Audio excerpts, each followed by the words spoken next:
Баршаңызға сәлем, менің каналыма қош келдіңіздер. Бүгін сіздерге нағыз тефтеридің жасалу жолын ұсынатын боламын.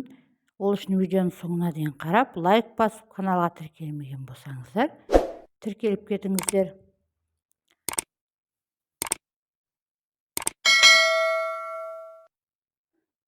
Ол үшін ең алдымен қажетті көкөністерімізді осылайынан турап аламыз. Алдымен пиязымызды жұқалап, майдалап турап алыңыз.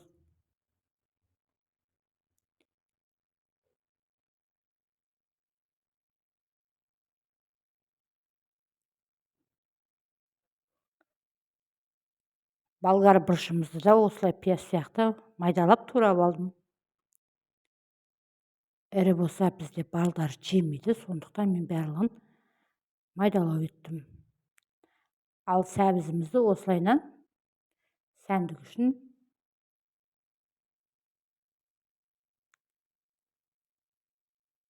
осылай турап шықтым. Сіздер де өз қалауларыңызша турай берсеңіздер болады.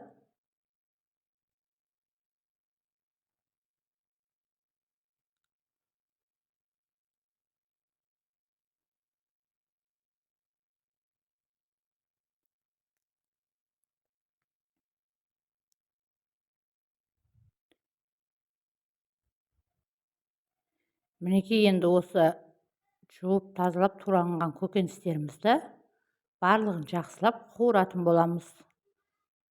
Қызып тұрған табамызға сұйық майымызды құйып, болгар бұрышы мен пиязды жақсылап қуырамыз. Пиязы сарғайғанша.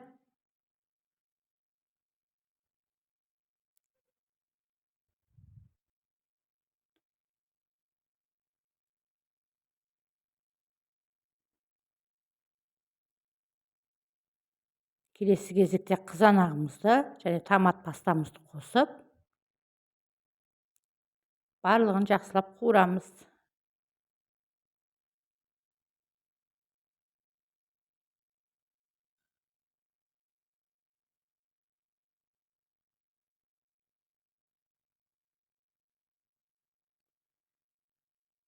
Мен сәбіз сағаным түспей қапты видеоға. Сәбізімізді де салып, осылай барлығын қуырып аламыз. Келесі кезекте картошкамызды салып,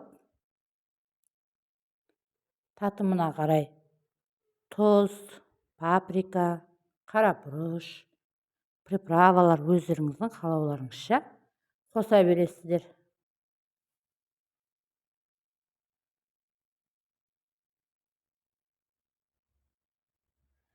Ендігі кезекте өздеріңізге керекті мөлшерде суымызды құямыз.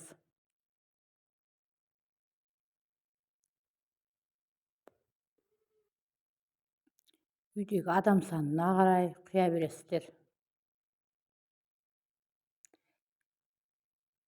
Енді сорпамыз қайнағанша біз тефтери дайындайтын боламыз. Ол үшін осындай бір бас пиязымызды өте майда етіп, жұқа етіп турап аламыз. Немесе блендерден өткізсеңіздер де болады.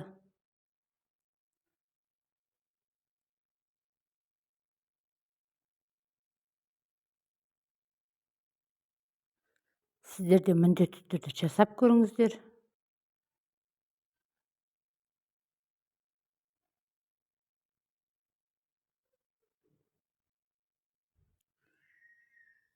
Ендігі кезекте тартылған фаршымызды, етімізді үстіне осылайдан жаңағы пиязымызды салып, күрішімізді салып азғантай.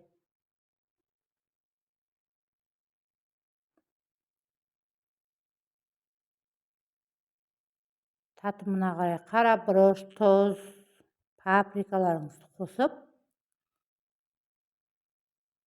жақсылап араластырамыз.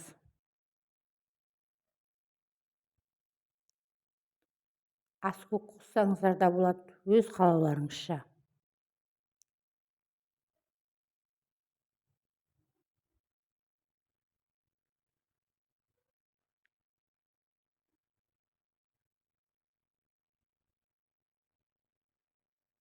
Тефтеридің құпиясы осында. Барлығын осылай жақсылап араластырып болғаннан кейін осылай жұдырықтап, тоқпақтап ұрсаңыздар жақсы бірігіп ажырамай тұрады. Сондықтан осылай жақсылап ұрып алыңыздар. Ендігі кезекте қолымызды сулап, кішкене алақандарыңызбенен құрт сияқты қылып осылай домалақтап шығасыздар. Алақандарыңызды сулап алып, қажетті көлемде өздеріңізге үлкен кіші қажетті көлемінде алып, жақсылап тыңыздап, осылайынан алақандарыңызбен дөңгелетіп алыңыздар.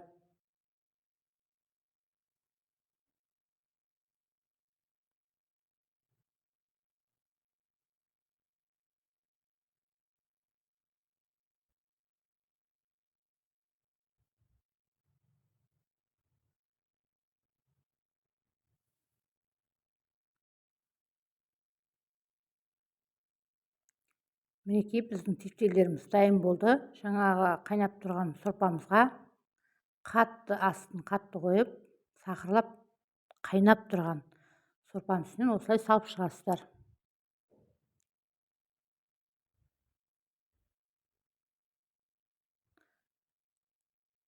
Қазанымыздың асты қатты қайнап тұру керек салатын кезде.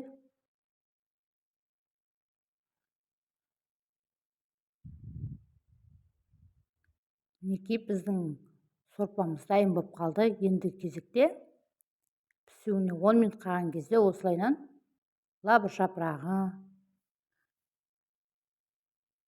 қалауларыңызша бульон қоссаңыздар да болады. Косточки қостым.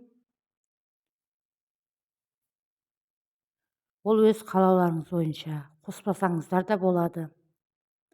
Осылайынан тефтерімізді 20 минутта қайнатасыздар.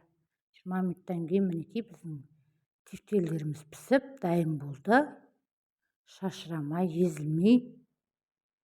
Мінекей сіздер де жасап көріңіздер. Ас болсын. Видео ұнаса, лайк басып, комментарий жазып, өз пікірлеріңізді қалдырып отырыңыздар. Сіздермен болған Ғалия.